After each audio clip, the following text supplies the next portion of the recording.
Esta es la octava clase del curso Exégesis de los himnos cristológicos, en este caso estudiando Filipenses 2, versículo 5 al versículo 11.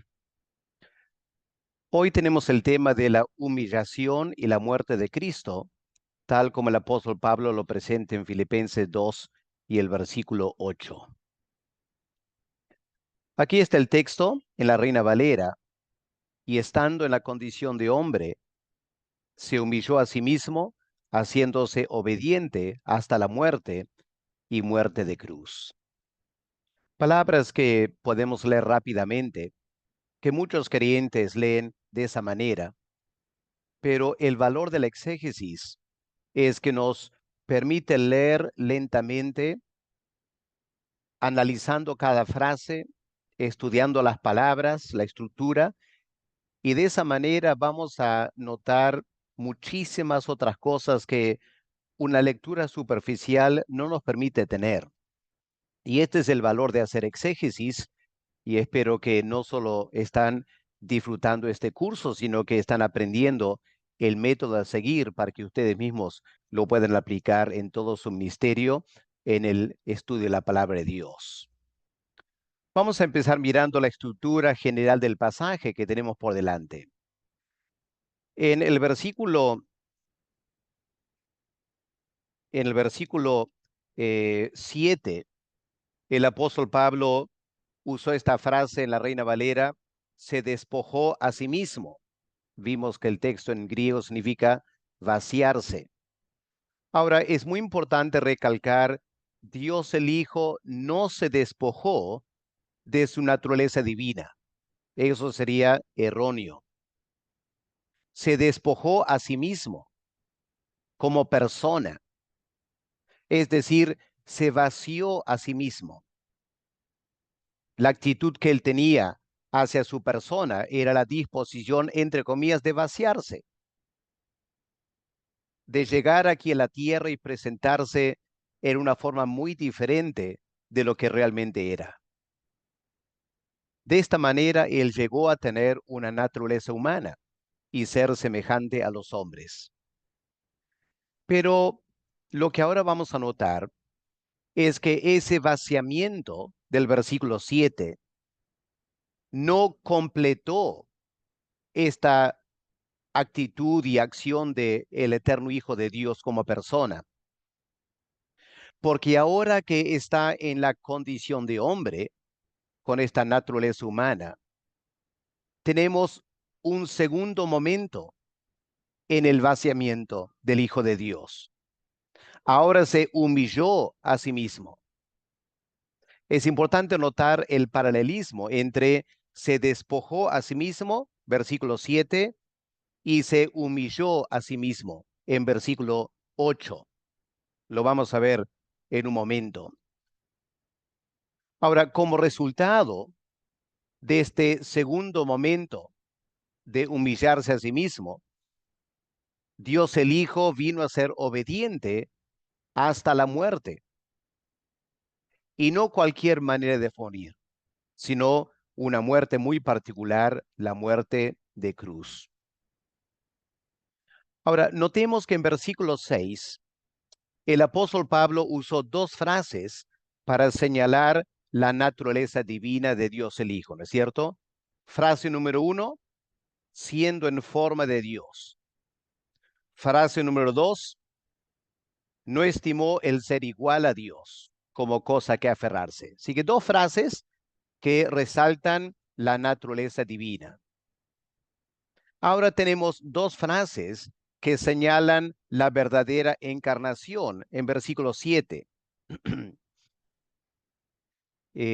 Hecho semejante a los hombres y estando en la condición de hombre, versículo 7 y versículo 8. Así que noten entonces dos frases que apuntan a su eterna naturaleza divina.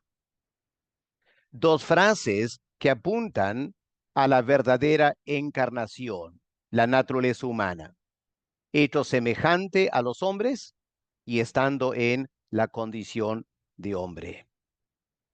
Ahora, Notarán que en el versículo 8, tal como lo tenemos en la Reina Valera, consta de 4 frases. Frase número 1, estando en la condición de hombre. Frase número 2, se humilló a sí mismo. Frase número 3, haciéndose obediente hasta la muerte. Y la cuarta frase, muerte de cruz. Vamos a empezar con la primera frase, estando en la condición de hombre. Aquí tenemos las palabras en griego, kais gemati, euretheis, hos anthropos. Y la traducción interlineal sería y esquema hallándose como hombre, que da la traducción en la Reina Valera, estando en la condición de hombre. Ahora, hay 2 formas de analizar este pasaje. Algunos afirman que realmente la primera línea del versículo 8, estando en la condición de hombre, pertenece estructuralmente al versículo 7 y debe estar en ese versículo. Es interesante que en el texto en griego se encuentra así, lo que es la primera parte del versículo 8 en la Reina Valera es la última parte del versículo 7 en el texto en griego. Y las versiones en español también se dividen en estos 2 sentidos. Ahora, los que argumentan que debe estar en versículo 7, no en versículo 8, es que dicen, esta frase, estando en la condición de hombre, complementa la frase anterior, hecho semejante a los hombres. Ahora, aquí lo que un análisis es que, como acabo de mencionar, tal como tenemos 2 frases que describen su naturaleza divina en versículo 6, en versículo 7 tenemos 2 frases que describen su naturaleza humana, siendo semejante a los hombres y estando en la condición de hombre. Esas 2 frases indican la naturaleza humana que está en esta frase tomando forma de siervo. Así que la idea es la siguiente. Tenemos 2 frases en versículo 6 que apuntan a la naturaleza divina de Dios el Hijo. Luego en versículo 7 tenemos esta acción. Se despojó a sí mismo, tomando forma de siervo. Ahora, eso lo hizo ahora un ser humano. Y ahora tenemos 2 frases que indican la perfecta humanidad de Cristo, hecho semejante a los hombres y estando en la condición de hombre. Ahora, si lo entendemos a Pablo de esa manera, claro está, la primera parte del versículo 7 debería estar, perdón, la primera parte del versículo 8 debería ser la última parte del versículo 7 para unirse con la frase hecho semejante a los hombres. Lo complementa, lo rellena. Pero la otra forma de estudiar este pasaje es notar que primero tenemos la naturaleza divina. Se despojó, siendo en forma de Dios, no estimó el ser igual a Dios. Luego tenemos esta acción de vaciarse. Se despojó a sí mismo. Ahora tenemos el resultado de eso, tomando forma de siervo. Y ahora hay que juntar tomando forma de siervo con hecho semejante a los hombres. Ahora empieza una nueva ronda de pensamiento. Versículo 8. Estando en la condición de hombre, que paralela siendo en forma de Dios, ahora viene la segunda acción. Se humilló a sí mismo. Y vienen 2 frases que amplían lo que eso significa, haciéndose obediente hasta la muerte y muerte de cruz. En este caso, en este segundo análisis, seguimos la Reina Valera colocando esta primera frase al inicio del versículo 8. Un poco complejo, ¿no es cierto? Pero hay que pensar claramente, de repente lo que nos va a ayudar es escribir en un papel estas dos estructuras.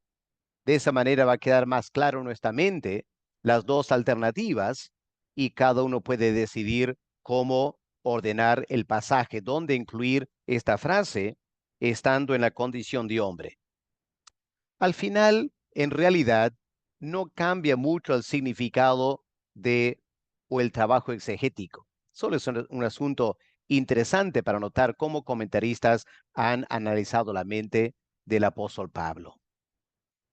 Vamos a empezar mirando esta palabra schema, que la Reina Valera traduce condición de.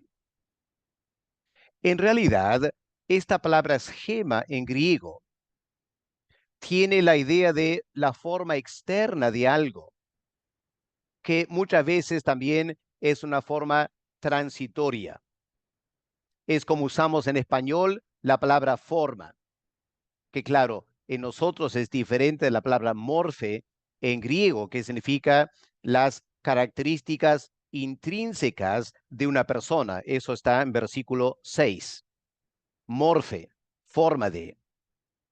En versículo 8, la palabra es esquema, apunta a lo externo y por lo tanto lo transitorio.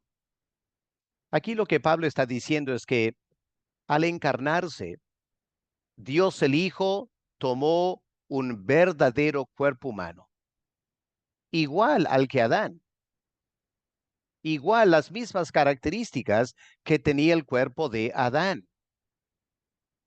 Por eso la Biblia lo presenta como el segundo o el postrer Adán. Si miramos en Romanos el capítulo 5, vamos a ver que en versículos 12 al 21, el apóstol Pablo desarrolla todo un argumento comparando el primer Adán y Cristo como el segundo Adán. El primer Adán desobedeció, el segundo Adán obedeció. El primer Adán trajo la muerte a través de la desobediencia. El segundo Adán, a través de su obediencia, trajo la vida. Así que interesante cómo Pablo hace el contraste entre el Adán histórico de Génesis y el segundo Adán, el Señor Jesús. Y Pablo dice aquí que estando en esta forma de hombre, de ser humano, la palabra esquema indica específicamente que Cristo, el Dios, el Hijo encarnado, tenía un cuerpo con características muy particulares. Eran características judías. El color de su piel, de sus ojos, de su cabello, la estatura, la fisionomía, era todo de un judío. Incluía también la forma de hablar, el temperamento. Saben que el europeo tiene un temperamento, el africano tiene otro temperamento, el latinoamericano también tiene su propio temperamento. El judío tiene su forma de ser hombre, ser humano. Y el eterno Hijo de Dios tomó esa esquema de judío, cuerpo, temperamento, psicología, todo como un perfecto ser humano. Ahora aquí vale la pena recalcar el contraste de lo que Pablo está haciendo entre lo que el eterno Hijo de Dios es y eternamente ha sido, versículo 6, la forma de Dios, igual a Dios, y lo que él ahora aparentó ser delante de los hombres. Aparentó no para engañar, sino tenía la apariencia completa de un siervo. Él tomó este esquema de un siervo y en ese esquema él fue obediente hasta la muerte más cruel. Así que tenemos aquí entonces esta doble naturaleza de Cristo. Versículo 6, la naturaleza divina, forma de Dios. En versículo 7, la naturaleza humana, forma de siervo. Qué tremendo contraste presenta el apóstol Pablo. Con el propósito de animar a los creyentes en Filipos a adoptar la actitud necesaria para poder zanjar diferencias y vivir en unidad. Ahora, comentaristas han notado la transición de palabras que encontramos en este pasaje. En versículo 6, el término morfe, ya hemos comentado, significa forma, o está traducido aquí forma. Apunta a las características intrínsecas que hace alguien, algo. En este caso, lo hace divino, al Hijo de Dios. Luego tenemos en versículo 7 la palabra homoioma, semejante, que como hemos comentado, semejante en el completo sentido de la palabra, como hombre, pero al mismo tiempo semejante indica que Jesucristo era más que solo hombre. Era semejante a un hombre, pero en realidad era Dios. Así que homoioma, semejante. Versículo 8, hay una palabra ahora que apunta a lo más externo y por lo tanto, si se puede decir, lo más superficial, la condición, la apariencia, eh, la, eh, la forma externa transitoria de un ser humano. Vamos a notar en un momento por qué digo transitoria, porque no fue algo que permaneció. Él antes y durante la encarnación siguió teniendo la forma divina.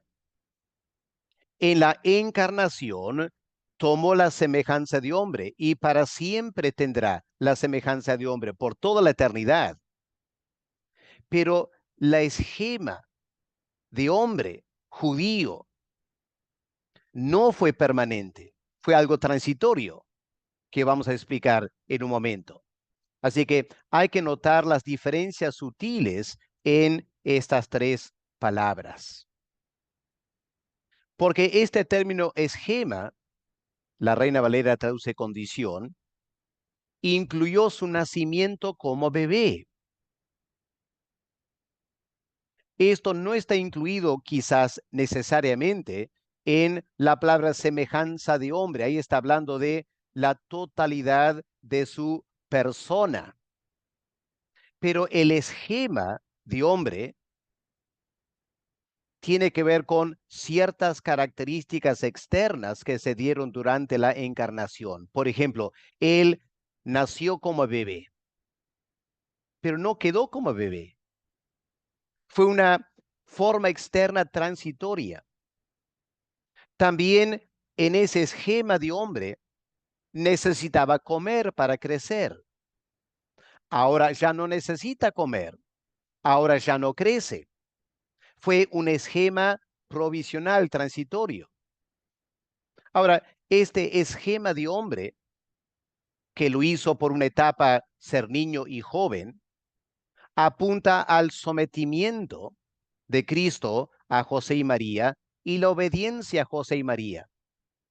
Obviamente, en su forma de Dios, siendo igual a Dios, no tenía por qué someterse a José y María. Eso explica por qué a los 12 años él quedó en Jerusalén algunos días mientras José y María se fueron a Nazaret. El error no fue de Jesús, no fue un acto de desobediencia de su parte, más bien él estaba obedeciendo a su Padre eterno. El error fue el de José y María, de no percatarse dónde estaba el Señor Jesús cuando salieron de Jerusalén rumbo a Nazaret.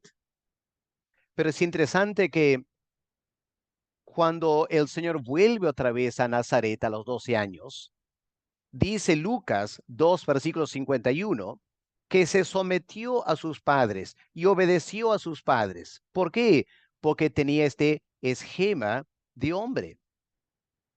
¿Se acuerdan? En un momento dado, los líderes judíos preguntaron a Pedro si el Señor pagaba los impuestos del templo que cada judío tenía que pagar. Y Pedro dijo, sí, un poco nervioso, pero luego fue a consultar al Señor. Ahora, obviamente, el Señor, el Dios del templo, no tenía por qué pagar impuestos.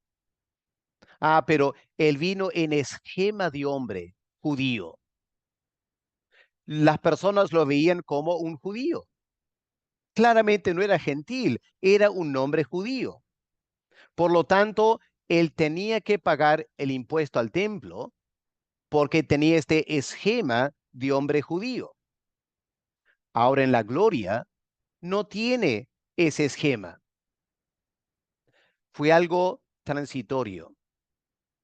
Otro elemento de este esquema de hombre que tenía Cristo en la encarnación fue la necesidad de dormir. En un momento dado, los discípulos cargaron al Señor de cansancio, lo colocaron en la barca y en plena tormenta en alta mar, el Señor estaba rendido de sueño.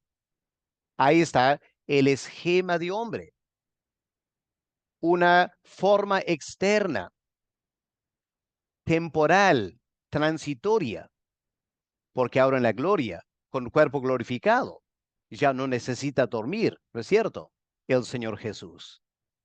Espero que esto nos ayude a ver el sentido de esta palabra esquema, apuntando a, por un lado, la realidad del cuerpo de Cristo. No fue un fantasma, fue un verdadero cuerpo, pero fue algo provisional.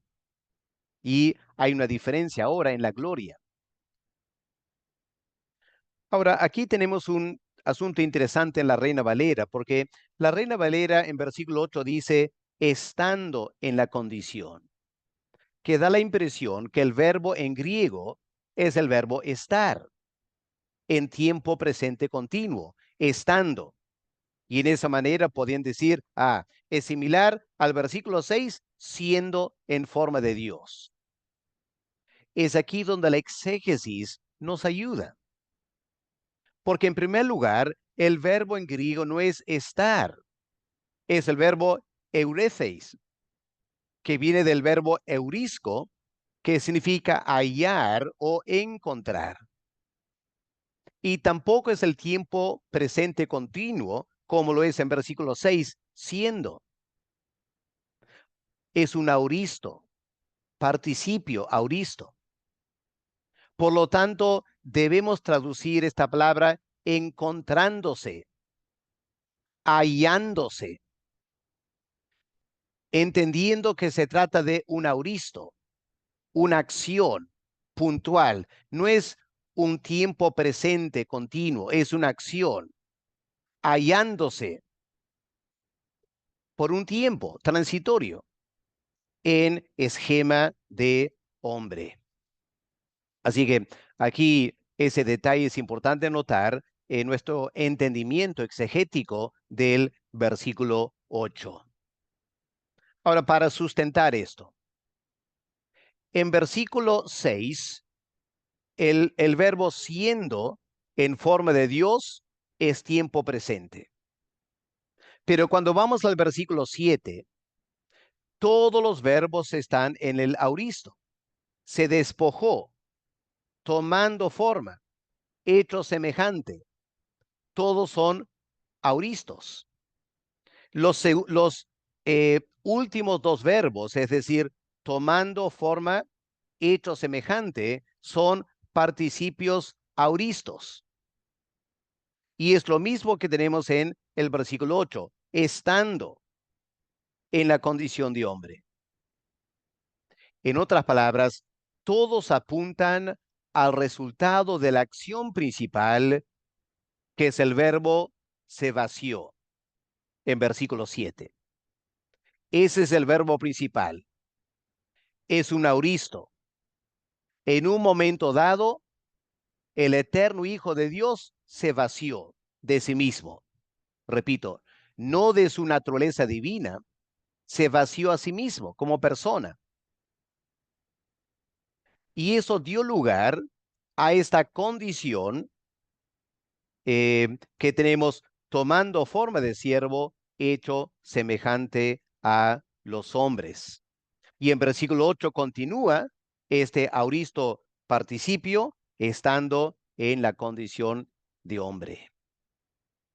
Es interesante comparar las versiones en español para notar una diversidad de traducciones que indica lo difícil que es traducir el verbo hallar y también lo difícil que es traducir el verbo eurisco, eh, hallar, ¿ok?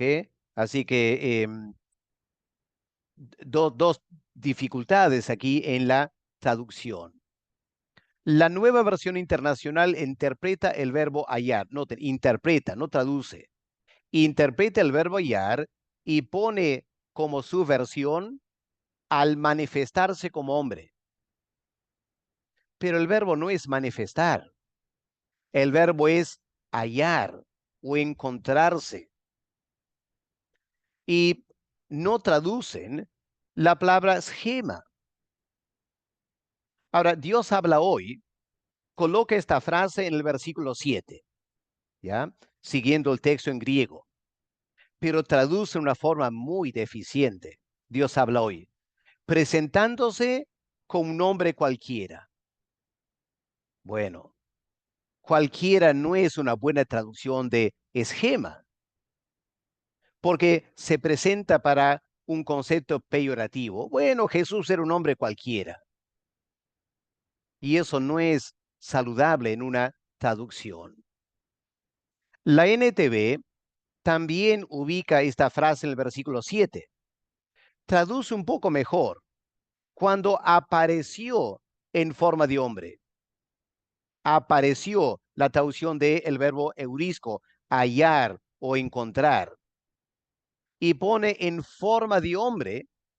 Y claro, el problema aquí es que nos va a confundir con versículo 6, la forma de Dios, como si estuviera usando la misma palabra en griego. Pero en griego son dos palabras diferentes. Versículo 6, la forma de Dios, morfe. Versículo 8, lo que la NTV traduce forma de hombre, es gema. También habría que notar que este verbo apareció se presta para una interpretación docética. Apareció en forma de hombre. No era un hombre verdadero. Hay que tener cuidado con esta traducción porque puede generar en la mente de los lectores de la Biblia algo como el docetismo. Van viendo, hermanos, lo difícil que es traducir el texto al español y cómo debemos orar por los traductores de la Biblia, porque cuando van tomando decisiones de cómo traducir la Biblia, ya fácilmente puede condicionar el pensamiento teológico del lector. Y el desafío para todo pastor y predicador debe hacer exégesis, debe notar el texto en griego y luego explicar el texto a los oyentes hoy en día en tal manera que van formando su doctrina bíblica en base a una buena exégesis. La palabra de Dios para todos traduce también en el versículo 7 esta frase y pone al vivir como hombre. Bueno, no es lo que el texto en griego dice, al vivir como hombre, pero están queriendo ser más fácil para leer, pero eh, nos puede desviar el sentido de la palabra. La Biblia textual, que muchas veces es una Biblia más confiable, coloca esta frase en el versículo 8 como la Reina Valera, pero lamentablemente no ofrece la mejor de las traducciones. Traduce, y mostrándose en apariencia como hombre. Pero el texto no es mostrándose, es encontrándose o hallándose en apariencia. Y no es apariencia, es la forma externa de hombre. Claro, el español quizás es un idioma un poco limitado para traducir estos detalles del texto en griego. Creo que sería mejor traducir de esta manera, encontrándose en forma externa como un hombre. ¿ok? Encontrándose en forma externa como un hombre. Claro, un hombre judío del primer siglo que nació como bebé, tuvo que crecer, etcétera, etcétera. Esquema, forma externa. Ahora pasemos a la segunda frase. Se humilló a sí mismo. En griego son solo dos palabras. Etapeinosen, geauton. Etapeinosen, del verbo para humillarse, humillándose es un auristo participio, humillándose. Geauton es el pronombre personal a sí mismo. Ahora aquí es importante notar que esta frase paralela, la frase se despojó a sí mismo. ¿Ok? Versículo 7, perdón, se despojó a sí mismo. Siendo Dios eternamente, se despojó a sí mismo. ¿Y ahora qué está diciendo Pablo? Ah, y habiendo llegado a ser hombre, se humilló a sí mismo. ¿Ok? ¿Pueden captar eso? Primero tenemos la condición eterna del Hijo de Dios, siendo en forma de Dios, era igual a Dios. ¿Y qué acción hizo? Se despojó a sí mismo, se vació a sí mismo. Eso lo llevó a ser un hombre, tener la semejanza de hombre. Claro, no dejó de ser Dios, pero ahora tenía la semejanza de hombre. Y ahora en esta segunda condición que él asumió para salvarnos, tenemos una segunda acción. Se humilló a sí mismo. Cuando miramos al texto en griego, versículo 6 y versículo 8, vamos a ver que en ambos casos consta de dos palabras. El verbo en el auristo indicativo y el pronombre personal. La única diferencia, y esto es muy interesante, la única diferencia en griego entre se despojó a sí mismo y se humilló a sí mismo es el orden de las palabras. Porque en versículo 7 el pronombre viene primero. Asimismo se vació. Versículo 8, el verbo viene primero, humillándose a sí mismo. Esto apunta al énfasis que el apóstol Pablo quiere dar a cada frase. El versículo 7, lo que Pablo quiso enfatizar fue que el vaciamiento fue voluntario. Nadie lo obligó a hacerlo. No fue presionado a hacerlo. Siendo el eterno Dios, a sí mismo se vació. Un acto voluntario. Claro, en versículo 8, el acto también es voluntario, de humillarse. Pero ahora lo que el apóstol Pablo quiere enfatizar es la acción, humillándose a sí mismo. Pueden notar, hermanos, lo importante de mirar el texto en griego para captar estos detalles que no siempre se pueden traducir.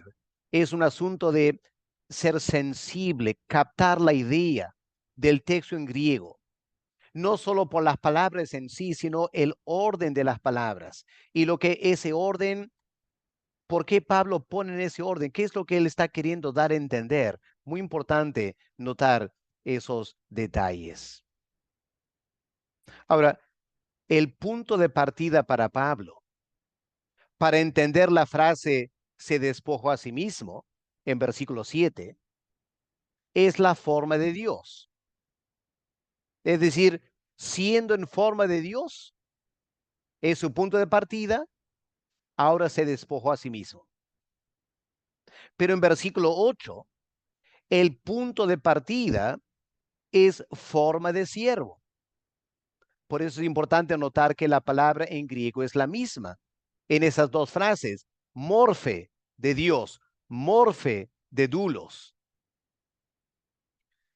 La primera condición eterna fue el punto de partida para vaciarse. La segunda condición, forma de esclavo, fue la base para la segunda acción de humillarse a sí mismo. Podemos ponerlo de esta manera. La primera acción fue la de vaciarse de una condición eterna, siendo eternamente Dios. La segunda fue de humillarse dentro de una condición asumida con el propósito de salvarnos. Repito, la primera acción fue la de vaciarse, siendo él eternamente Dios. Era su condición eterna. No hubo ningún cambio. Él era siempre Dios. Y ahora él decidió vaciarse a sí mismo de esa condición eterna. Ahora él asume una nueva condición, la condición humana, la forma de siervo. Él adopta esta condición con el fin de salvarnos. Y ahora él se humilla, aún de esa condición tan rebajada en comparación con la divinidad. Él se humilla más todavía. Y aquí está lo importante. El sujeto de ambas acciones es el eterno Hijo de Dios. Fue el Hijo de Dios que se despojó a sí mismo y llegó a tener la forma de siervo. Y ahora el mismo Hijo de Dios, en forma de siervo, se humilló más todavía a sí mismo, haciéndose obediente hasta la muerte de cruz. Pablo está mostrando dos momentos fundamentales de enormes consecuencias que el eterno Hijo de Dios hizo para salvarnos.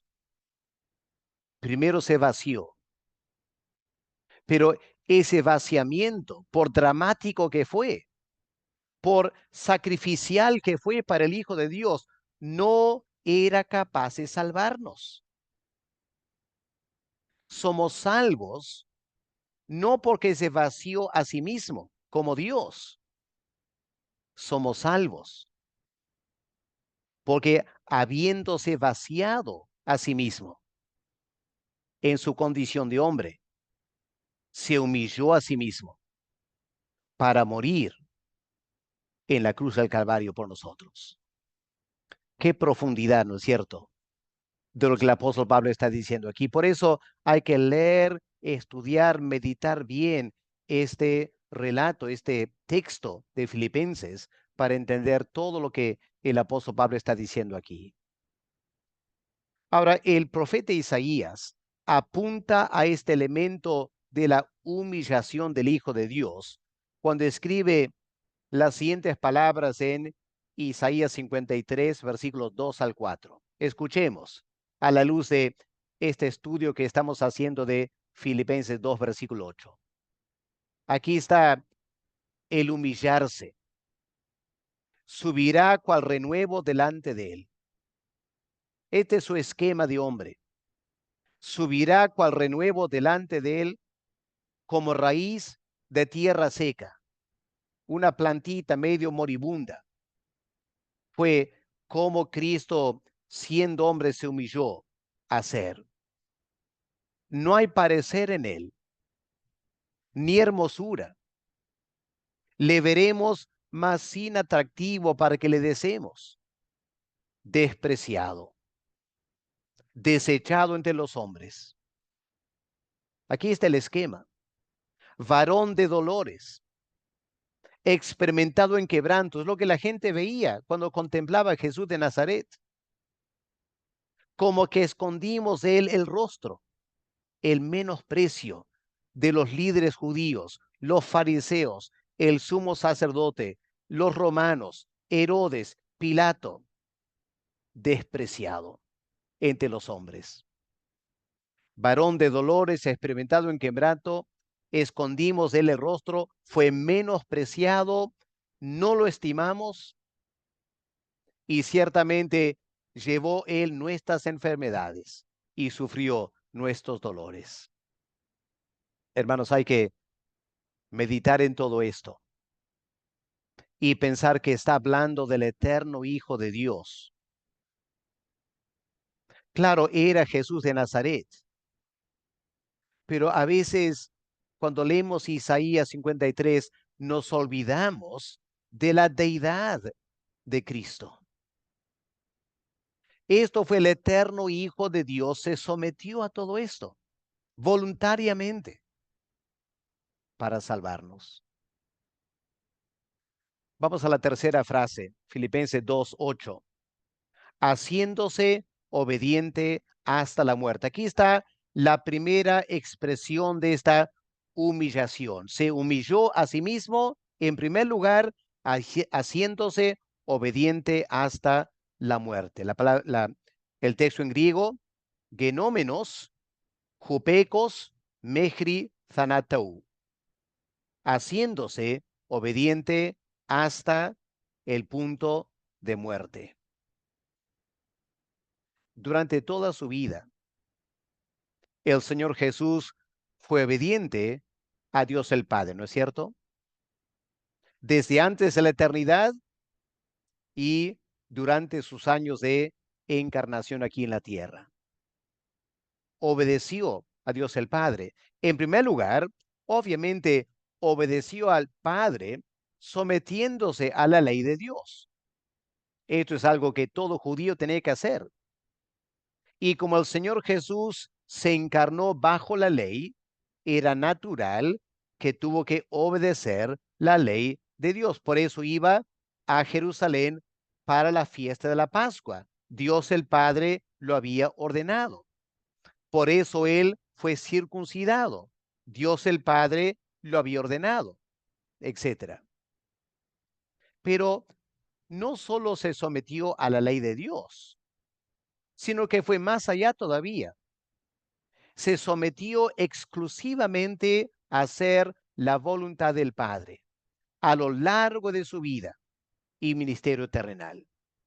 Por ejemplo, por eso el Señor nunca se construyó una casa. Todos los judíos anhelaban tener su propia casa para establecer su familia. Antes de casarse, había que hacer una casa. Pero el eterno Hijo de Dios, encarnado en Jesús de Nazaret, nunca hizo una casa. ¿Por qué no? No porque no porque él no quiso. El Padre no quiso que lo hiciera. El eterno Hijo de Dios encarnado no se casó tampoco. Obviamente, Jesús como hombre anhelaría casarse. Es obvio. No hubiera sido hombre, verdadero hombre, de no haber querido casarse. ¿Por qué no se casó? Por obediencia a Dios el Padre. Por eso tampoco tuvo hijos. ¿Y cuántas otras cosas el Señor no hizo o hizo porque el Padre quería que él haga? No tiene nada que ver con la ley de Dios. Eran cosas perfectamente permisibles por la ley. Por ejemplo, Cristo no predicó donde él quería. La ley le permitía predicar en cualquier lugar, pero el Padre le indicó específicamente dónde predicar. El Señor no sanó a los que él quería, él sanó a los que el Padre quería que él sanase. Él no escogió a los discípulos que él quería. Por eso pasó la noche orando antes de nombrar a los 12. Porque me imagino que para nada quería tener a Judas Iscariote. Pero el Padre quería que Judas Iscariote estuviera entre los 12. Y el eterno Hijo de Dios, estando en este esquema de hombre, se humilló a sí mismo, haciéndose obediente. Obediente hasta el punto de morir. Y aquí tenemos, hermanos, la máxima expresión de la obediencia al Padre, la muerte del eterno Hijo de Dios. Leemos en los evangelios que llegó un momento cuando el Señor dispuso su rostro para ir decididamente a Jerusalén,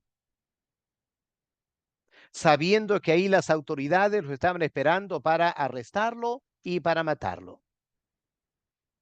Él fue a Jerusalén en obediencia al Padre. Y en ese contexto, la palabra mejri, hasta la muerte, significa hasta en el sentido temporal, hasta el momento de morir. Toda su vida, él obedeció al Padre. Ahora, recordemos el contexto de Filipenses 2. El apóstol Pablo está escribiendo a la iglesia en Filipos. Él escribe como apóstol, como su padre espiritual, queriendo exhortar a los creyentes en Filipos a una vida de unidad. Y lo que Pablo está diciendo aquí es lo siguiente: tal como Dios el Hijo obedeció a Dios el Padre hasta la muerte, así los creyentes en Filipos debían obedecer a su padre espiritual, el apóstol Pablo, aun si eso exigía en cierta manera, entre comillas, su muerte. Y obviamente es lo mismo para nosotros, que vivimos el siglo XXI, para vivir en unidad en la iglesia, en armonía con los hermanos. Tenemos que seguir el modelo del Señor Jesús y obedecer en todo a nuestro Padre hasta la muerte. Y piensen en esto también. Tal como Dios logró redimir a los pecadores por medio de un comportamiento de la cabeza de la iglesia, un comportamiento marcado por el vaciamiento, la humildad y la obediencia. Estas tres palabras importantes, ¿no es cierto? Vaciamiento, humildad y obediencia para nuestra redención. Así también Dios el Padre edificará la iglesia a través de un comportamiento similar: vaciamiento, humildad, obediencia por parte de nosotros, los miembros de la iglesia. Tenemos que hacer lo mismo que Cristo hizo, tener la misma mente de Cristo. Cristo lo hizo para redimirnos. Nosotros lo hacemos para mantener la unidad en la iglesia. Si Cristo lo hizo, ¿cuánto más nosotros no debemos hacerlo? Y otro pensamiento: la debilidad divina, entre comillas, la debilidad de un Dios crucificado, un Dios hecho hombre.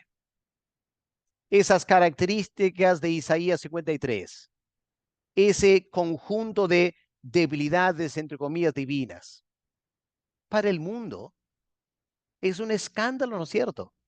Es un escándalo. Y también lo que Pablo está diciendo aquí, la debilidad, entre comillas, de los miembros de la iglesia, el vaciarse a sí mismo, el humillarse, el ser obediente. Esas cosas el mundo jamás va a felicitar, ¿no es cierto? No, para el mundo esas cosas son un escándalo, son cosas menospreciables. El mundo insiste en imponerse, carácter fuerte, hacer lo que tú quieres. Pero Pablo dice, no, hay que seguir el ejemplo, entre comillas, de la debilidad. Pero tanto lo uno, Cristo, como lo otro, nosotros en la iglesia, manifiestan en realidad el poder de Dios, y la sabiduría de Dios y constituyen un tremendo juicio sobre el mundo, cuya sabiduría los lleva a exaltar la fuerza y el poder humano. ¿No es cierto? Los políticos hoy en día, pregúntate, los políticos hoy en día, ¿son marcados por vaciarse? ¿Son marcados por humillarse? ¿Son marcados por ser obedientes a las leyes del país? No, no es cierto. Y francamente el mundo los admira.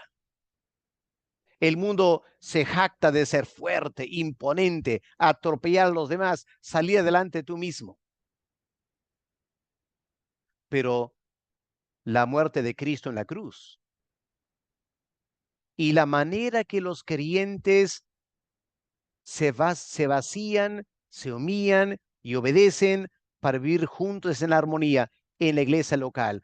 Ahí está el poder de Dios y la sabiduría de Dios y juzga a esta filosofía del mundo. Lo triste, hermanos, es que en muchas de nuestras iglesias el liderazgo no es precisamente así, ¿no es cierto? Los pastores, francamente, no somos muchos así. ¿Cuántos pastores, especialmente de iglesias grandes, se vacían a sí mismos? ¿Es esa la característica? ¿Es una palabra que podemos usar de los pastores de iglesias grandes? ¿Se vacían a sí mismos? ¿Se humillan a sí mismos? ¿Obedecen a Dios en esta forma como Cristo obedeció hasta la muerte? ¿Cuánto tenemos que aprender como pastores y líderes?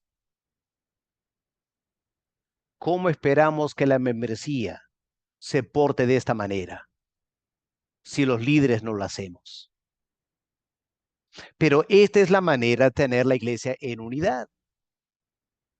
Y obviamente, si los pastores no damos el ejemplo, no nos sorprendamos si la iglesia no manifiesta mucha unidad, sino tremendas divisiones.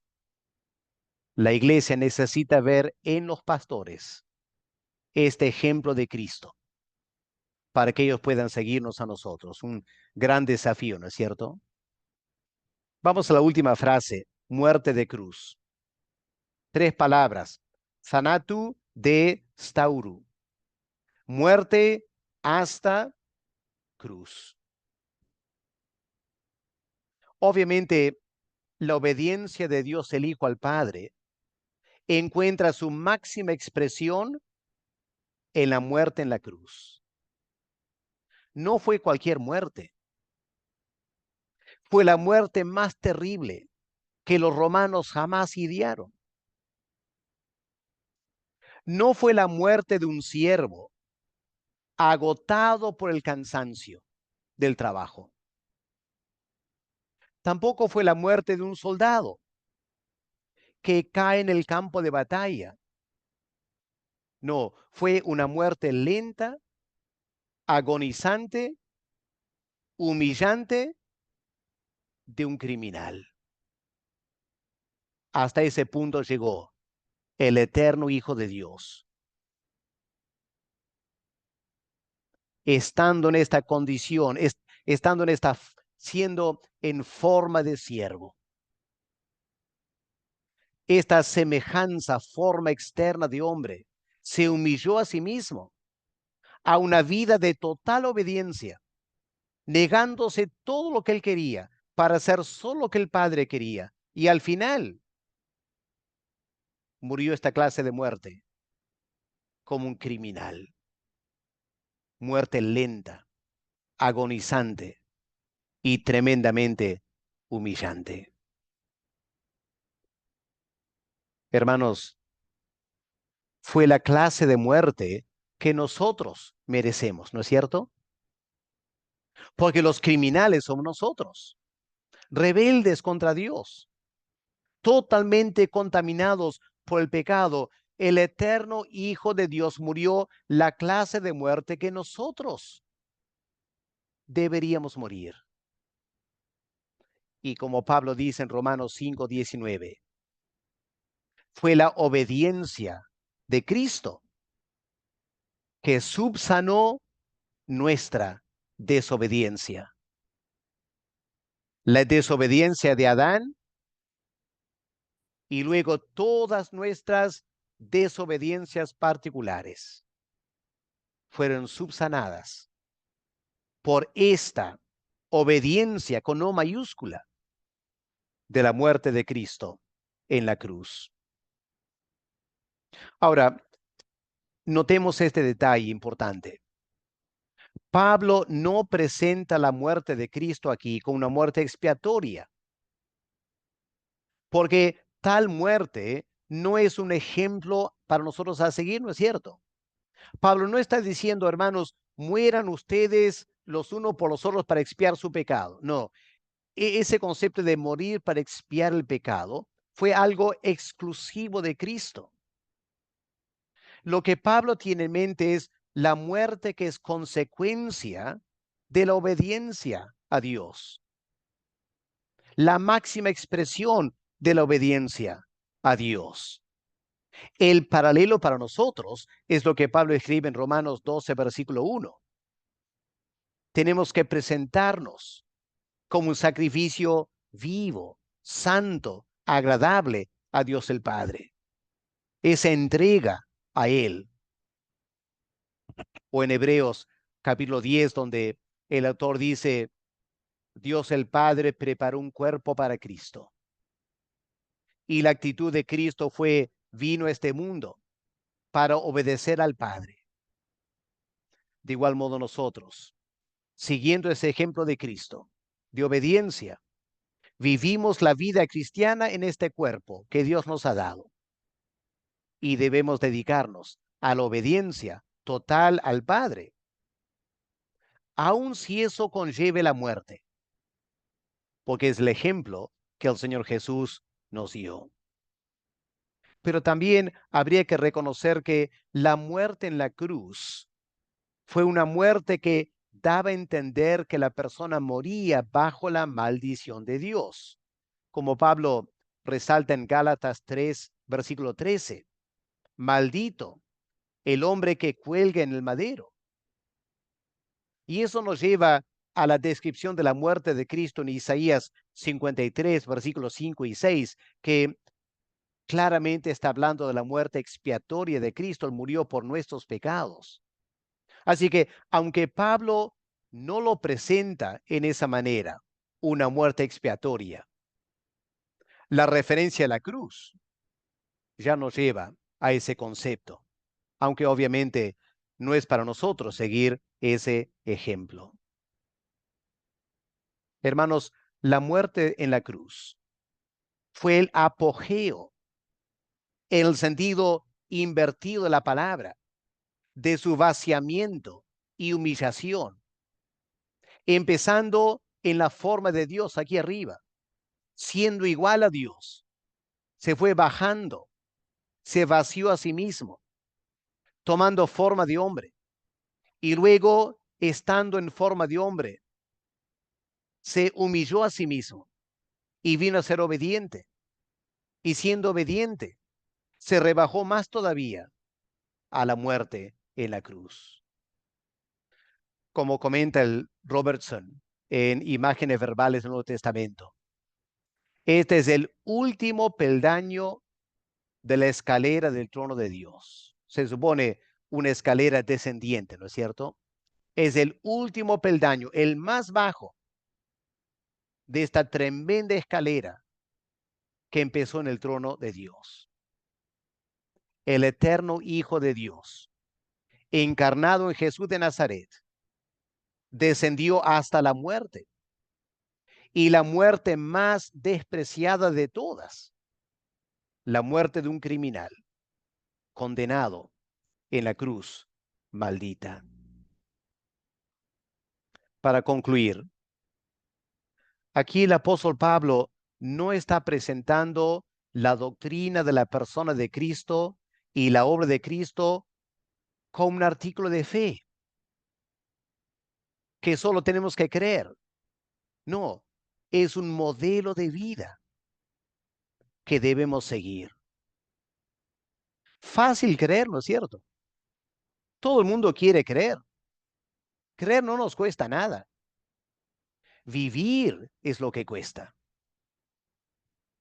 Pero para obedecer el mandato apostólico y divino de mantener la unidad del cuerpo de Cristo, de poder trabajar dos o más consiervos juntos en armonía, como Pablo quería que Evodia y Sintique vivieran.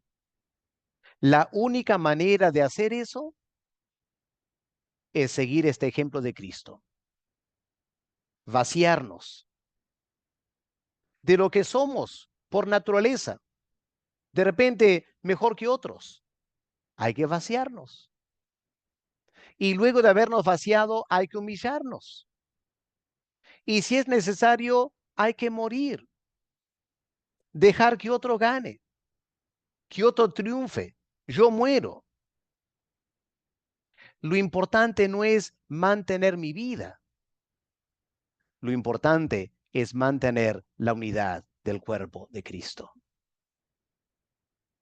Para el mundo es una locura, ¿no es cierto? El mundo escuchando este video diría, estos creyentes están totalmente descabellados. Pero este es el poder de Dios. Esta es la sabiduría de Dios. A través de su vaciamiento y a través de su humillación y obediencia hasta morir, el eterno Hijo de Dios logró salvación eterna para miles de millones de personas. Y tú y yo también, a través de vaciarnos y humillarnos en la iglesia local, podemos ser el instrumento para que vida eterna fluya en la vida de muchas personas que nos rodean. Mirad cuán bueno y delicioso es habitar los hermanos juntos en armonía, porque ahí envía Dios bendición y vida eterna. Dios nos ayude no solo a haber escuchado este video, sino implementarlo con la gracia de Dios en nuestras vidas, para que en nuestra congregación seamos esos hombres y mujeres de paz, de reconciliación, que buscamos y promovemos la unidad para que el poder de Dios en el Evangelio se manifieste a través de nosotros. Que Dios les bendiga, hermanos y hermanas.